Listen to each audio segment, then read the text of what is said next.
There is a photograph from September 1944 that the British Army does not enjoy putting on the front page of history books.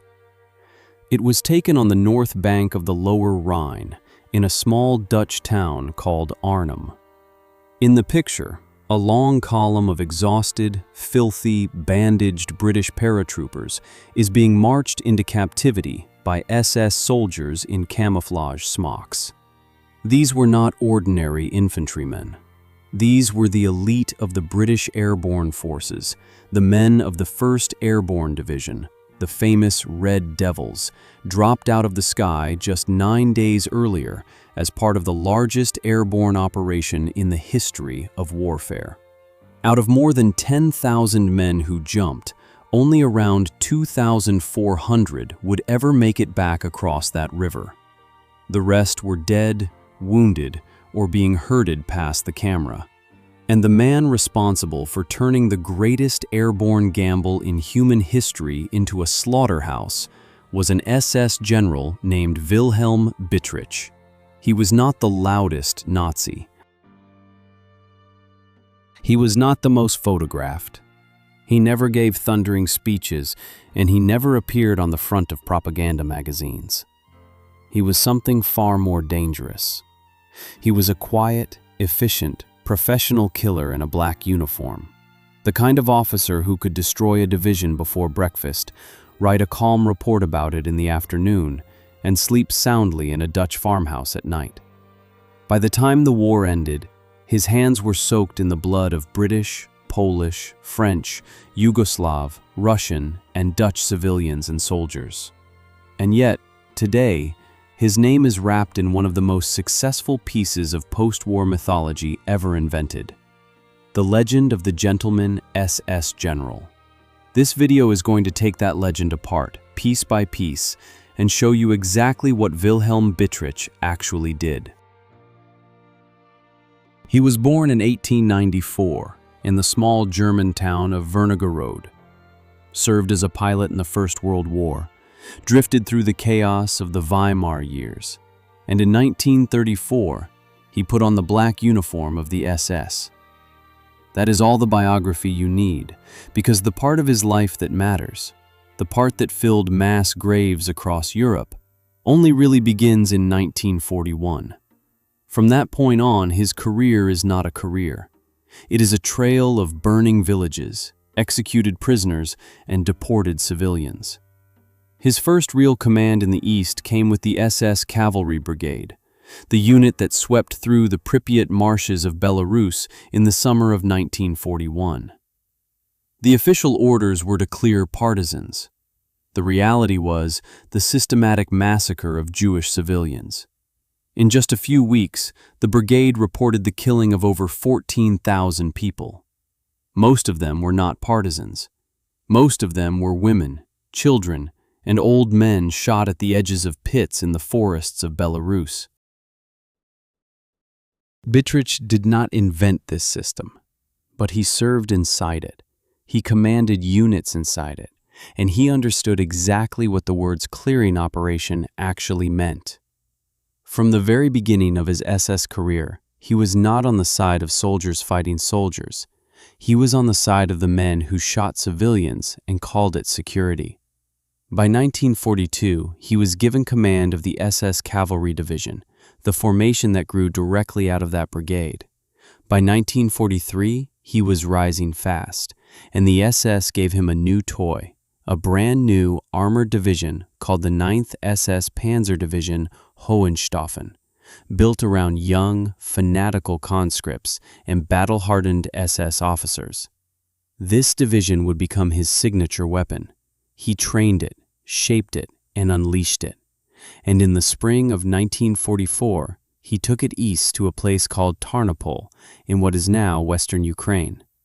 The Soviet offensive had encircled a German garrison there. Bittrich's Hohenstaufen, together with other SS units, was thrown into a relief attack across the muddy spring steppe. The fighting was savage. Villages between the start line and Tarnopol were flattened. Civilians who could not flee were caught in the middle, shelled by both sides, and in many cases shot by SS troops who treated every Ukrainian peasant as a potential partisan. The relief operation failed. The garrison was annihilated. But Bittrich learned something important in those weeks. He learned how to fight Soviet armor with limited resources, how to use terrain, how to manage retreats, and how to keep an SS division killing efficiently even when it was losing. That experience would matter very soon, because by June 1944, his division was being loaded onto trains and rushed west. The Allies had landed in Normandy. Hohenstaufen arrived in France at the end of June 1944 and was immediately thrown into the meat grinder around Caen. The British and Canadians had been trying for weeks to break out of the Normandy beachhead. Bittrich's division was one of the SS formations sent to stop them. What followed was some of the most brutal close-quarters fighting of the entire Western Front. Operation Epsom, the Odon Valley, Hill 112. Names that mean nothing today to most people, but in the summer of 1944, these were killing fields where Bittrich's Hohenstaufen ground down British infantry battalions in fields of wheat and orchards. And it is here, in Normandy, that the pattern that defined his command became fully visible. Prisoners taken by units under his corps command had a habit of disappearing. Not all of them. Not even most of them, but enough. Canadian and British soldiers captured by SS men in those weeks were in many documented cases shot in ditches, in barns, against the walls of farmhouses. The 12th SS Hitlerjugend, fighting alongside Hohenstaufen, became infamous for the murders of Canadian prisoners at the Abbaye d'Ardenne. But Hohenstaufen's own record was not clean. French civilians in villages caught between the lines were beaten, robbed, and in several cases shot on suspicion of signaling to the Allies. The corps Bittrich would soon command operated in an atmosphere where the rules of war were treated as suggestions, and where killing a prisoner was an administrative decision, not a moral one. At the end of June 1944, after the wounding of his superior, Bittrich was promoted to command the entire II SS Panzer Corps, made up of his old Hohenstaufen division and its sister, the 10th SS Panzer Division Frundsberg. Together, these two divisions were among the most dangerous armored formations the Third Reich had left in the West, and Bittrich was now their master. He commanded them through the collapse of the German front in Normandy, the catastrophe of the Falaise Pocket in August 1944, where tens of thousands of German soldiers were trapped and slaughtered by Allied air power. His corps fought its way out, bleeding men and tanks every kilometer, retreating across France, then across Belgium, then into the Netherlands. By early September 1944, his corps was a shadow of what it had been. Both divisions were down to a fraction of their strength. Tanks were broken, crews were exhausted, and the order from above was simple: find a quiet place, refit, rebuild, and prepare to defend the Reich. The quiet place they chose was a wooded area in the eastern Netherlands, around a town called Arnhem. This is where history turned, and where Wilhelm Bittrich entered the part of his story that he would dine out on for the rest of his life. Because on the 17th of September 1944, while his exhausted SS Panzer crews were sitting in Dutch barns and forests, changing engines and writing letters home, the sky above them opened. Out of clear blue Sunday afternoon air came over 1,500 Allied transport aircraft and over 400 gliders. The largest single airborne drop in human history was beginning. The Americans came down at Eindhoven and Nijmegen. The British 1st Airborne Division, with a Polish brigade attached, came down at Arnhem. Their mission, the heart of Operation Market Garden, was to seize a chain of bridges, hold them for 2 or 3 days, and let British armor charge up a single road, all the way to the Rhine, into Germany, and end the war by Christmas. They landed almost on top of Wilhelm Bittrich's headquarters. The Allies did not know his corps was there. British intelligence had picked up signals, photographs, and warnings from the Dutch resistance about German armor in the Arnhem area, and that intelligence had been ignored, dismissed, and buried by senior commanders who wanted the operation to go ahead. So when the Red Devils floated down out of the sky, they jumped into the lap of 2 SS Panzer divisions commanded by a man who had been killing for the SS for nearly a decade. The catastrophe was not yet visible. It would take 9 days to play out, but it began the moment those parachutes opened. Bittrich reacted within hours. He did not panic. He did not wait for orders from Berlin. He understood instantly what the Allies were trying to do. He looked at his maps, looked at the bridges at Arnhem and Nijmegen, and he gave a single, surgical order. Frundsberg, the 10th SS, would race south to hold the bridge at Nijmegen and stop the Allied armor from ever reaching Arnhem. Hohenstaufen, the 9th SS, would crush the British paratroopers north of the Rhine and prevent them from ever taking the Arnhem Bridge in full strength. The trap was set before the British even finished landing. Most of the British 1st Airborne came down too far from the bridge, almost 10 kilometers away. They had to march in on foot, through suburbs and woods, in small columns, under fire. Only one battalion, the 2nd Parachute Battalion under Lieutenant Colonel John Frost, managed to reach the Arnhem Road Bridge and seize the northern end of it. About 700 men, lightly armed, no tanks, no heavy artillery. And on the other side of that bridge, Bittrich's SS Panzer troops, tanks, half-tracks, mortars, and self-propelled guns started arriving in numbers. What happened over the next 4 days at the Arnhem Bridge is one of the most brutal small unit battles of the Second World War. Frost's men barricaded themselves into the buildings on the northern ramp. Bittrich's troops, on his direct order, were told to take the bridge no matter the cost. SS armored cars tried to charge across. They were destroyed. The next morning, a column of armored vehicles from the SS Reconnaissance Battalion of Hohenstaufen attempted to force the bridge from the south. They were shredded by British anti-tank guns and Piats. Burning wrecks piled up on the bridge. Bodies hung from the girders. The Germans then changed tactics. They simply set fire to the British positions, one house at a time. Tanks rolled up to street corners and shelled buildings into rubble at point-blank range. Phosphorus rounds, incendiary shells. The northern end of the Arnhem Bridge became a burning ruin, with British paratroopers fighting from cellars and attics, wounded men screaming in basements that filled with smoke, water running out, ammunition running out, and no relief coming. Frost held for almost 4 days, with a battalion that should have been wiped out in hours. By the time the last British resistance at the bridge collapsed on the 21st of September, almost every man in the position was either dead or wounded. The survivors were dragged out of the smoking ruins and taken prisoner. Bittrich had his bridge. Meanwhile, the rest of the British 1st Airborne, the part that never reached the bridge, was being slowly crushed in a small perimeter around the village of Oosterbeek, west of Arnhem. This is where the real industrial killing took place. Bittrich ringed the perimeter with mortars, artillery, tanks, and SS infantry. For days, his guns pounded a shrinking pocket of British paratroopers and Polish soldiers who had landed late on the south side of the river and tried to cross over. Houses were leveled.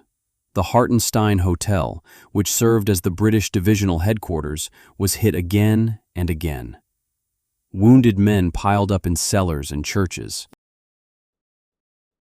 The Skånord Hotel, used as a casualty clearing station, was shelled even while clearly marked with red crosses. The casualty numbers in Oosterbeek are not abstract. Over the course of those 9 days, in a perimeter no more than a few kilometers wide, around 1,500 British and Polish soldiers were killed.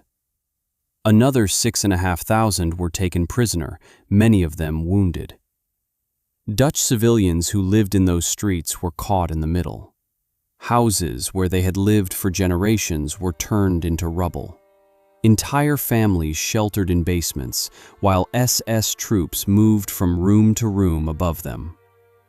By the time the survivors of the 1st Airborne Division finally retreated across the Rhine on the night of the 25th of September 1944, around 2,400 men out of more than 10,000 had escaped. Everyone else was dead, wounded, or in the hands of Wilhelm Bittrich's SS. 9 days. The largest airborne operation in history, destroyed. By one SS general and 2 beaten-up panzer divisions that should not even have been there. Now, here's the part of the story that gets repeated in every documentary, every Hollywood film, every old veteran's memoir. Bittrich, the legend goes, was a gentleman. He agreed to a temporary ceasefire to allow British wounded to be evacuated from Oosterbeek. He treated captured British officers with respect. He allegedly told a British brigadier that he had fought a brave battle. And after the war, when British veterans began returning to Arnhem for memorial ceremonies, some of them even spoke politely about him. The myth of the chivalrous SS general was born right there, on the banks of the Rhine, in the smoke of a burning Dutch town. But here is what that legend hides. While Bittrich was politely shaking hands with captured British officers in Arnhem, his corps was operating in a Netherlands that was being squeezed to death.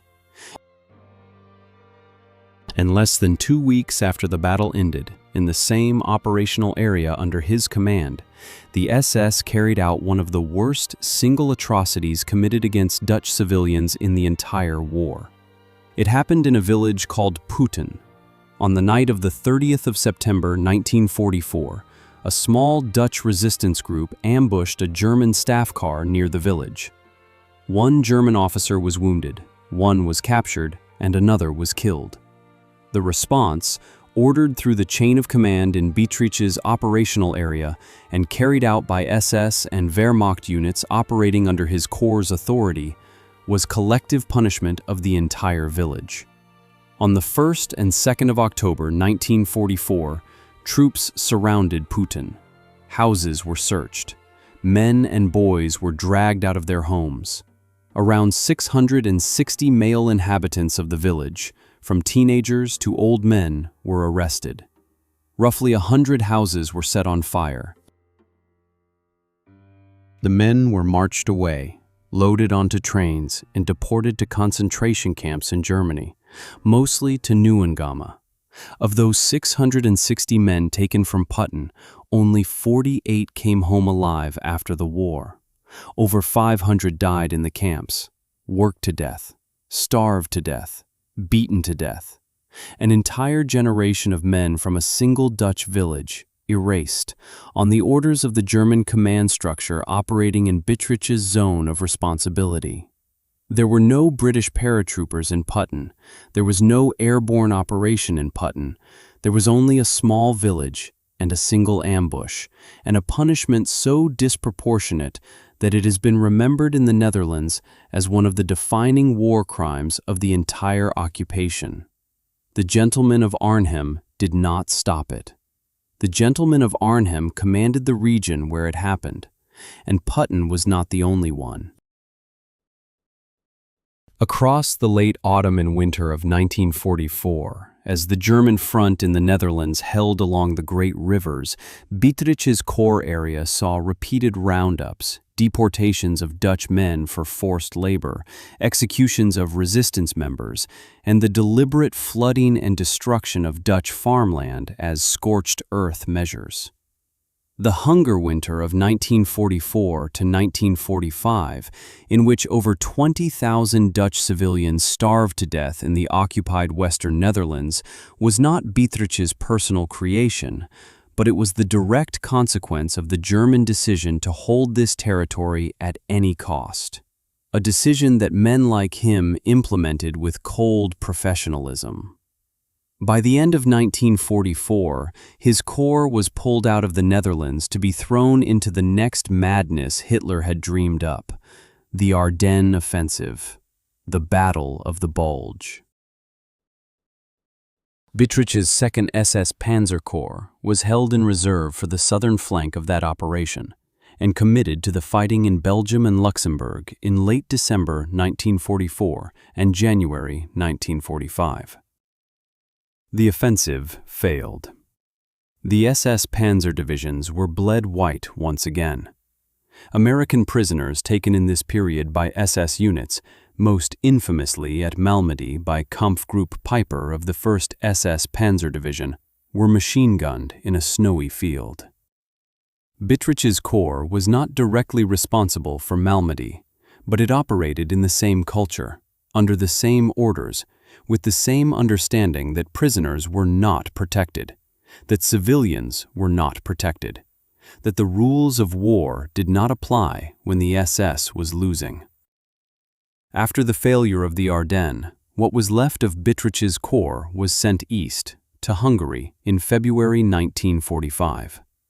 Hitler had decided, in one of his last operational fantasies, that the oil fields around Lake Balaton had to be defended at all costs. Operation Spring Awakening was launched in early March 1945. Bittrich's tanks rolled through the Hungarian mud into a Soviet meat grinder. The offensive collapsed within 10 days. His corps then began the long, vicious retreat across Hungary into Austria, fighting Soviet armor every kilometer of the way. Hungarian villages along that retreat route were stripped of food, livestock, and any men of fighting age. Civilians suspected of helping the advancing Soviets were shot. The same pattern that had played out in Belarus, in Ukraine, in France, and in the Netherlands now played out in Hungary and eastern Austria. By April 1945, Bittrich's corps was defending the approaches to Vienna. The city fell to the Soviets in mid-April. His units pulled back westward, trying to surrender to the Americans rather than the Red Army. On the 8th of May 1945, the day Germany capitulated, Wilhelm Bittrich and the remnants of his staff drove west into American captivity. He had spent 6 years killing for the SS. He had destroyed the largest airborne operation in history. He had presided over a corps area in which entire villages had been deported and destroyed. And now he simply put up his hands, handed over his pistol, and walked into a prisoner of war cage as a polite, well-spoken general officer. That should have been the end. It was not. The Americans handed Bittrich over to the French in 1946 because the French had charges against him. Not for Arnhem, not for Putin, for something else. Something that had happened earlier, in southern France, in the summer of 1944, when units of his command structure had been operating in the region of Nîmes. French civilians had been taken hostage. French civilians had been shot. French villages had been burned in reprisal for resistance activity. The French authorities wanted him in the dock for those killings. And so, instead of going to Nuremberg, Wilhelm Bittrich went into a French prison cell to wait for his trial. And then he waited, and waited, and waited. The French legal system, overwhelmed with thousands of German war crimes cases and shifting steadily into the Cold War political climate of the 1950s, took its time. By the time Bittrich was finally brought to trial in 1953, almost a decade had passed since the events in question. Witnesses had died. Memories had faded. Documents had been lost. The political mood in Western Europe had changed completely. West Germany was now an ally against the Soviet Union. NATO existed. Former Wehrmacht and even former SS officers were quietly being reintegrated. The appetite for hanging another SS general had simply evaporated. In 1953, a French military tribunal in Bordeaux convicted Wilhelm Bittrich of war crimes relating to the execution of French civilians under his command. He was sentenced to 5 years in prison. 5 years. For a man who had presided over the destruction of villages, the deportation of hundreds of civilians to their deaths, and the killing of British and Polish soldiers in conditions that in many cases crossed the line into outright murder of prisoners. And because he had already been held in custody since 1946, the time he had already served counted toward his sentence. He walked out of prison almost immediately after the verdict. By 1954, Wilhelm Bittrich was a free man, living quietly in West Germany. He gave occasional interviews to military historians. He attended reunions of SS veterans, where he was treated as a respected elder statesman. He carefully cultivated the legend of the gentleman of Arnhem. British veterans, in some cases, corresponded with him. A few even met him. He spoke politely about military matters and avoided the uncomfortable subjects. He never spoke about Putin. He never spoke about the Pripyat marshes. He never spoke about the deported men who never came home. He died on the 19th of April, 1979, at the age of 85, in a comfortable West German town, in his own bed, with a pension, surrounded by family. He outlived almost every one of his British victims at Arnhem by more than 3 decades. And this is the real ending of the story of Wilhelm Bittrich. Not the brilliant SS general who destroyed an airborne army in 9 days. Not the chivalrous officer of Arnhem. Not the tragic professional soldier caught in the wrong uniform. The real ending is a man who built his career on the killing of civilians, who commanded units that swept Belarusian Jews into pits, who oversaw a core area where Dutch villages were emptied of their men, who fought brilliant defensive battles in the service of one of the most criminal regimes in human history, and who lived out his old age in peace because the world that had once promised justice grew tired of looking for it. The largest airborne operation in the history of warfare was destroyed in 9 days by Wilhelm Bittrich. That part of the story is true. What history has been much slower to admit is everything else he did in the years before, the years after, and the long decades of comfortable silence that followed. The bridge at Arnhem still stands. It carries traffic across the Rhine every day. Tourists photograph it. Veterans, while they were still alive, came back to walk across it.